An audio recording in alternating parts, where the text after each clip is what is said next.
It's time for the Trading Stocks Made Easy podcast. Each week, Trading Stocks Made Easy demystifies stock trading and investing so you can profit big. And now, here's the host of Trading Stocks Made Easy, the wealthy investor, Tyrone Jackson. Hello there, and welcome back to another episode of Trading Stocks Made Easy. I'm your host, Tyrone Jackson. This week I thought I'd share a few things on my mind that are more observations than anything else. I've been trading stocks now for over 20 years and teaching getting close to 15 years, somewhere in there. I think, honestly, I probably lost count.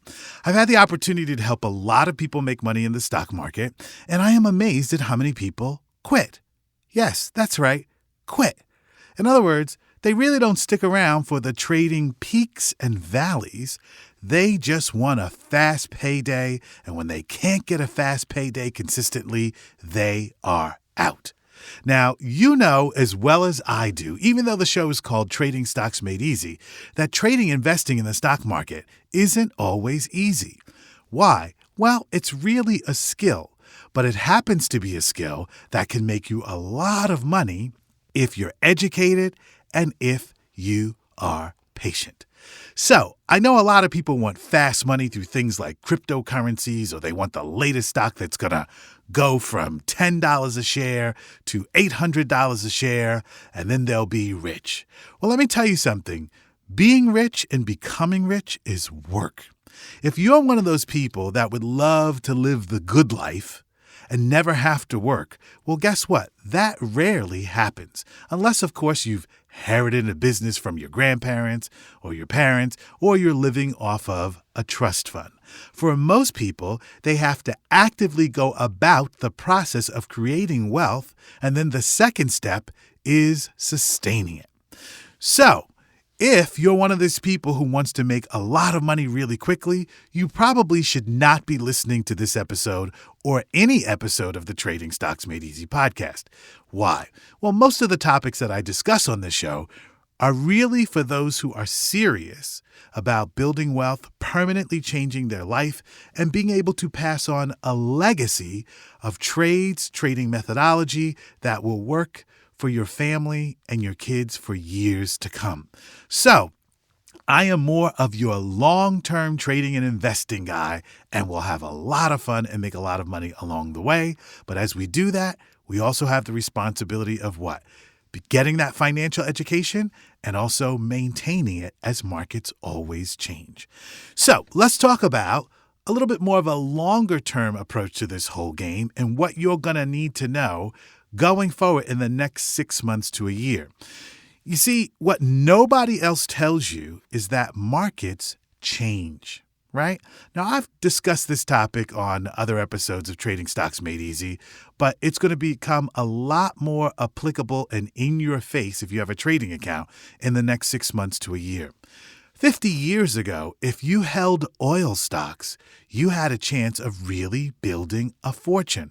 But is oil really driving the U.S. economy today? No. Is it driving the economy around the world?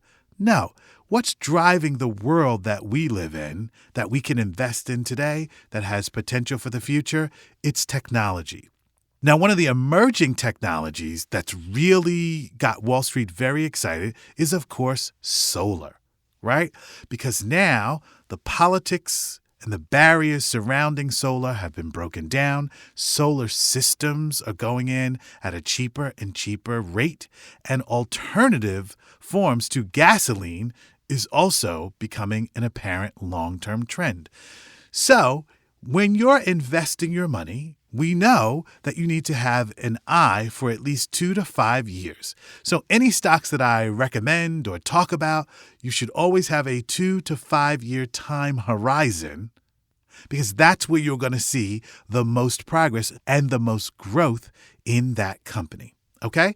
So today we're taking a little bit more of an educated viewpoint toward the future. Now remember, investing is always about the future price of a stock.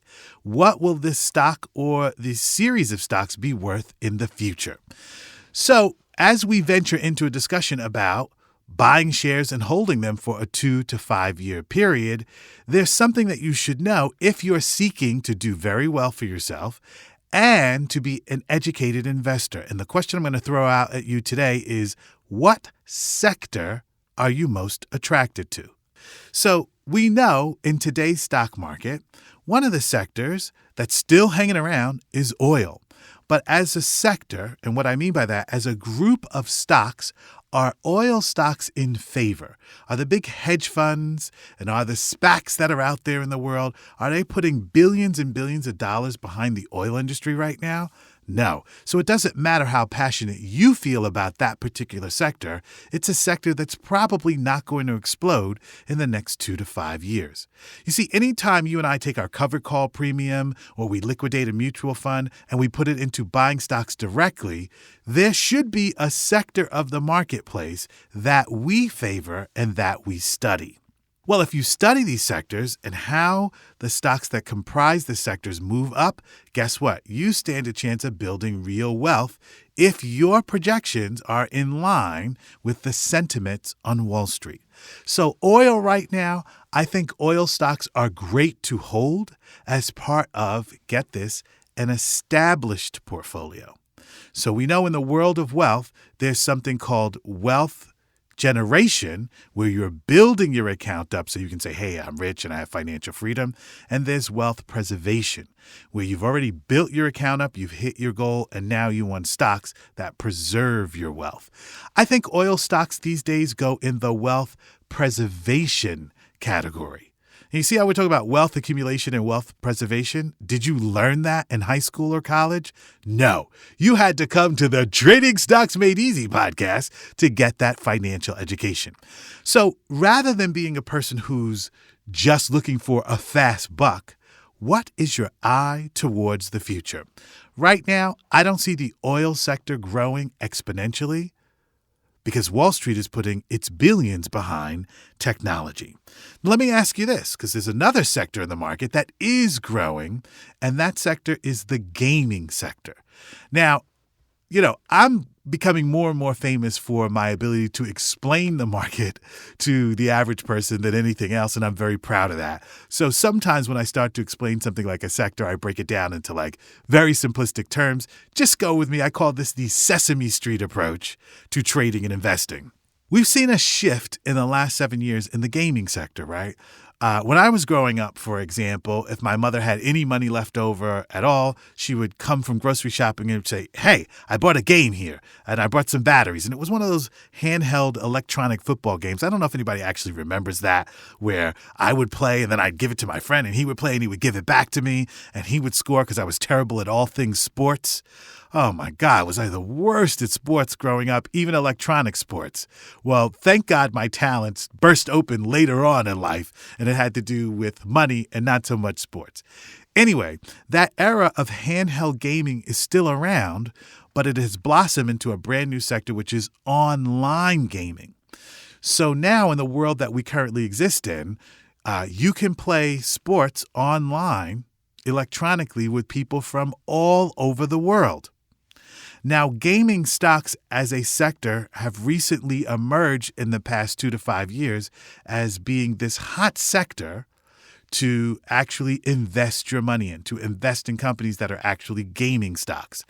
The reason is these online gaming stocks have not only figured out how to charge you to play with other people from all over the world, but to upgrade your software and your console several times a year as they release new titles. The problem with the gaming sector is it is extremely volatile. If you own shares of companies that are in the gaming sector, you had better expect huge price fluctuations, also known as volatility. So it makes it hard for a lot of people to invest in gaming stocks for the long term because they don't like to watch the value of their portfolio constantly going up and down and up and down. So someone who's going to intelligently invest in the gaming sector must really be following two things: top-line revenue and bottom-line earnings. Top-line revenue and bottom-line earnings. Why? Because these companies in the gaming sectors are doing deals that are very creative in nature and creating new product all the time. It's not enough to just own the stock. You have to follow the company. And what I have found is people who are self-made on the wealth side and really, really love the stock market are into getting rich methodically, not quickly. So the peaks and valleys of gaming stocks going to be hard to ride if you're not a patient and educated person. What does this mean for you? What are you most interested when it comes to the stock market and investing? Are you willing to be patient, or are you trying to make a quick buck by next Tuesday? If you're trying to make a quick buck, I'm not your guy. But if you really want to get a financial education and do well over time, keep listening. Back in a moment. Want to increase your stock market trading profits? Then you need to start your monthly membership to WITradeschool.com right now.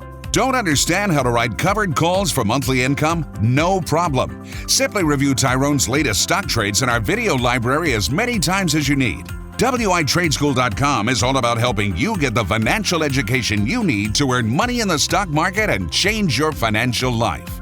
Tyrone Jackson, the wealthy investor, has helped his students earn thousands of dollars per month trading stocks online from home. These are people just like you.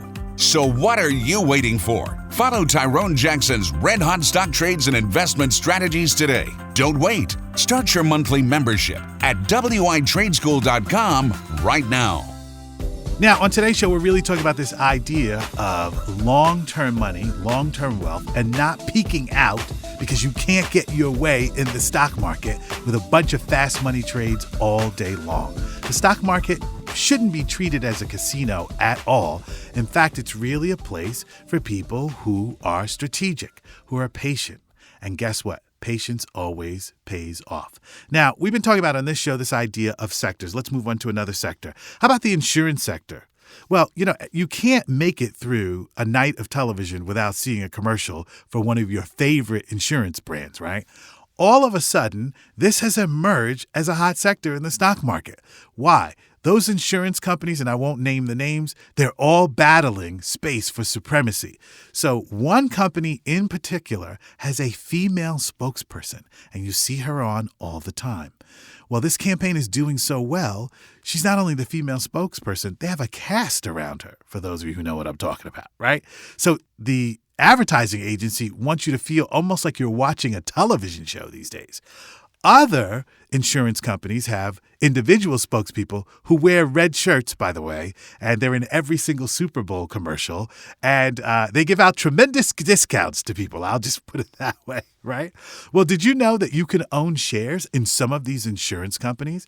The insurance business doesn't have explosive growth, but it has reliable growth. So when you start seeing an onslaught of commercials for a particular brand or a particular sector, they're investing billions of dollars in advertising to do what? Have billions of dollars of profits. And inside Trade School, that's my online trading academy, I'm going to start to focus on these sectors because we're going into a world that is a little bit more complicated these days, and there are a lot of choices.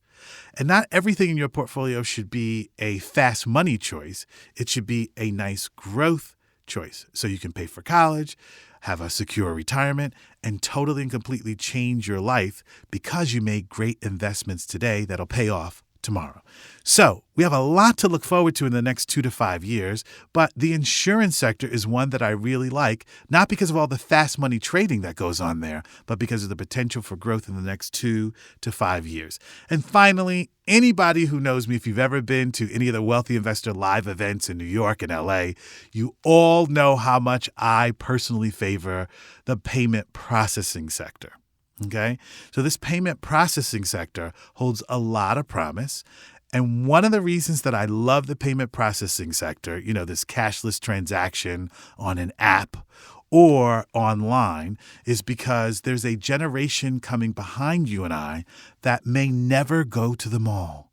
Da-na-na-na. Can you imagine? They'll never go shopping at the mall. When I was younger, we used to go shopping at the mall because that's where the pretty girls were, and maybe you can talk to someone while you were buying a jacket or a hat or something, right? Well, those days are changing because of the impact of the digital world. Well, one of the things that's really great is as this generation that comes behind you and I do more digital transactions, if you're a processor in the middle of that transaction, picking up 50 cents, $1 every time someone uses their credit card, you are making billions and billions of dollars. I don't want to run any of these companies personally, but I sure want to be a shareholder. Okay? So there are going to be a lot of fortunes made in the next 2 to 5 years, but you can't peek out. Everything can't be a fast money trade. Everything can't be gambling in the stock market. I'm talking to you about planting seeds that are methodical. Now, when you step back and you realize that some of these trends that I've discussed in this episode are around us all, and all we need is an online trading account at E-Trade, Charles Schwab, or TD Ameritrade, for example, you will be in the game. The people who do not seek that financial education and own shares in companies or sectors that are going to have explosive growth will be left behind in financial terms. And I don't want that to be you. So here's what I want you to think about: committing to studying the stock market. It'll take time, but it's worth it. Commit to getting a financial education so you'll have something to pass on to your nieces and nephews, right? Because you can't pass on a financial education that you don't have. So therefore, your commitment to wealth building is not only going to benefit you, but it's going to benefit the people you love around you in the future. And that's part of what the Wealthy Investor Program is all about. It's not all hype here, gang. Every once in a while, we have to come down to earth, make plans, be smart and intelligent people. And if we ever see anything like COVID again and the whole world shuts down, through cover call writing and dividend collection, you will always have a residual income stream. And that's why I'm in your life, and that's why I hope I am your number one financial advocate. That'll do it for this week. Remember, education is power, and financial education is powerful. Tyrone Jackson, The Wealthy Investor, saying I'll see you next week. Stop by my website, thewealthyinvestor.net, and make sure you download the latest version of our free stock trading ebook. See you next week. You've been listening to the Trading Stocks Made Easy podcast. Be sure to rate and review our show on iTunes. While you're on iTunes, be sure to click the subscribe button and you'll automatically receive our next episode.